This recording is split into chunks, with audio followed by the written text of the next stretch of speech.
Like musicians, no two violins are the same.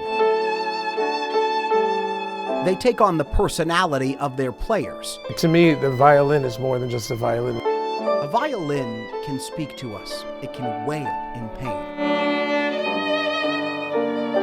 I felt it was not my voice, it was his voice. And in this moment, this particular violin cried out for the first time in 75 years.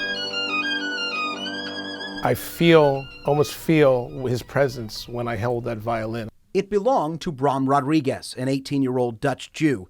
David and Leo Groen are his nephews. Before my uncle tried to escape Amsterdam, only to be picked up at the border and taken to Auschwitz, he asked Johnny de Haan to look after his violin till he got back. Bram never returned from Auschwitz. His violin sat waiting in a back room at bandmate Johnny de Haan's house, passed on to de Haan's son after Johnny's death 7 years ago.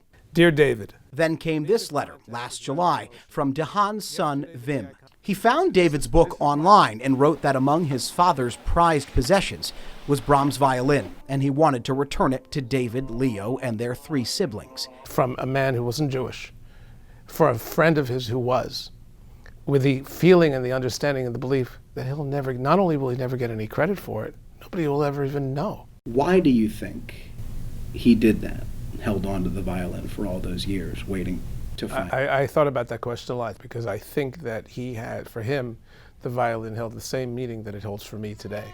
It was Bram.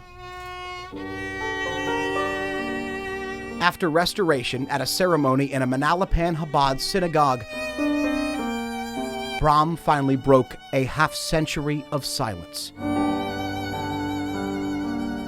Someone who was buried for 75 years is always coming to life. With a little help from accomplished violinist Kenneth Sark, a violin long forgotten told Bram's story to an audience of teary eyes. If there is such a thing as a human soul, there's something of Bram in this violin. Music is personal.